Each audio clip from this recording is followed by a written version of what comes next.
Tu travailles dur, tu gagnes un peu d'argent, mais il disparaît. À la fin du mois, tu te demandes où est passé ton argent. Et si ton problème n'était pas le montant, mais les priorités financières? Dans cette vidéo, tu vas découvrir comment l'islam classe les dépenses, obligations, besoins, luxe, les racines psychologiques qui nous poussent à acheter ce qu'on ne veut pas vraiment, et une méthode concrète pour faire la paix avec ton budget, et surtout une grille d'analyse applicable dès aujourd'hui. Mais reste bien jusqu'à la fin. Je te partagerai un outil gratuit à recopier chez toi pour reprendre le contrôle.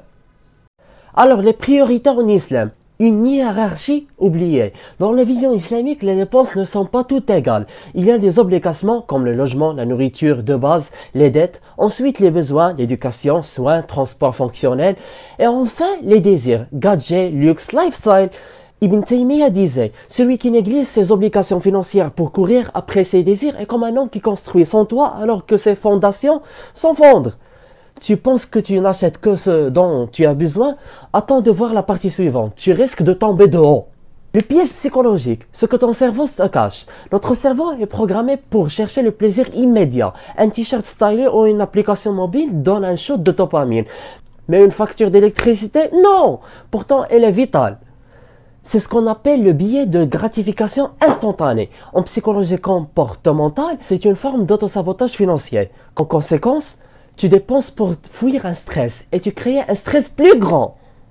Et si je te disais que tu peux rééduquer ton cerveau pour choisir ce qui est bon pour toi, même sans te frustrer? Donc je te donne la méthode 3C. Clarifie, classe, coupe. Clarifie, liste toutes les dépenses du mois dernier. Classe, note-les comme obligatoire, utile, superflu. Coupe, supprime 20% de tes dépenses superflues, pas plus. Petit à petit, tu développes une hygiène financière. C'est un entraînement, pas une punition. Tu crois que tu n'arrives pas à t'y tenir? Dans la prochaine partie, je te montre le lien entre argent, foi et discipline.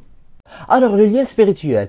Ton argent témoigne de ta foi. Le prophète, que la paix et la bénédiction soient sur lui, a dit: les pieds de l'homme ne bougeront pas le jour du jugement avant qu'il ne soit interrogé sur sa richesse, comment il l'a gagnée et dépensée. Rawahu Tirmidhi. C'est rapporté par Tirmidhi.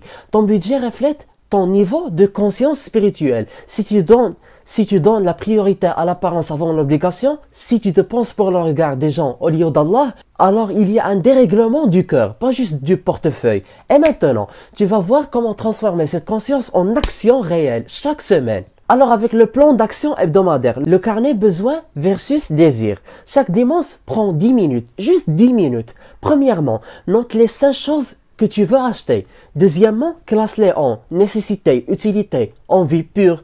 Troisièmement, garde 2. Reporte 1, supprime 2. Cette simple pratique crée de l'espace dans ta tête et dans ton budget. Tu vas aller plus loin, la dernière partie te donnera un vrai déclic. La baraka versus l'abondance. Ce que ne te jamais dit. Certains riches vivent avec angoisse. Certains pauvres vivent avec sérénité. Pourquoi? La baraka est une lumière invisible dans ton argent. Elle vient quand tes priorités plaisent à Allah. Dépenser pour ta famille, apprendre ta religion, aider un frère est égal multiplication réelle. Dépenser pour l'ego, pour l'apparence, avec l'excès, est égal disparition invisible. Tu veux recevoir la baraka dans ton argent? Alors applique ça.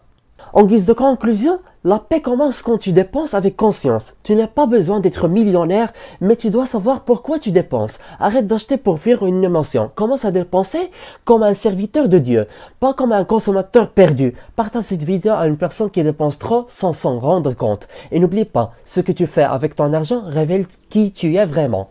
Et je m'interroge, comment tu es intéressé à ce contenu sans que tu watches ton guide complet à la liberté financière? Un héritage cognitif à l'humanité. À très vite.